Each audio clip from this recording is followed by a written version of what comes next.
నల్లధనాన్ని తరిమి కొట్టడానికి మోడీ తీసుకున్న నిర్ణయం అందరిలో వణుకు పుడుతుంది. అక్రమ ఆస్తులు కలిగి ఉన్నవారు ఆ డబ్బునంతా ఏం చేయాలో తెలియక తల పట్టుకుని కూర్చున్నారు. ఇక మరోపక్క సినిమా ఇండస్ట్రీలోనూ ఇదే కథ. మన టాలీవుడ్ ఇండస్ట్రీలో ఏ హీరోకు ఎంత డబ్బు ఉందో తెలుసుకుని చర్చ సాగుతుండడం ఆసక్తి రేకిస్తుంది. ఇప్పటి వరకు అందుతున్న ఫిలిం నగర్ సమాచారం ప్రకారం టాలీవుడ్ లోని అత్యంత ధనికుడైన హీరోగా ఎన్టీఆర్ పేరు టాప్ 10 లో ఉందంటూ ప్రచారం సాగుతుంది. అంతేకాదు ఎన్టీఆర్ మొత్తం ఆస్తులు 1600 కోట్లు ఉంటుందని వారి అంచనా. ఎన్టీఆర్ దేశంలోని ధనవంతుల జాబితాలో 66వ స్థానంలో ఉన్నారు.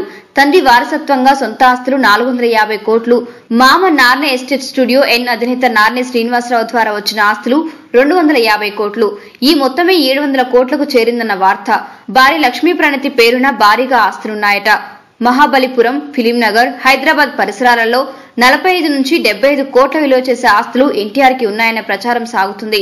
మరి ఈ వార్తల నిజం ఎంతుందో కానీ ఎన్టీఆర్ పేరు మాత్రం మారిమోగిపోతుంది. ఈ వీడియో మీకు నచ్చితే లైక్ చేయండి, అందరికీ షేర్ చేయండి, కానీ సబ్స్క్రైబ్ చేయడం మాత్రం మర్చిపోకండి.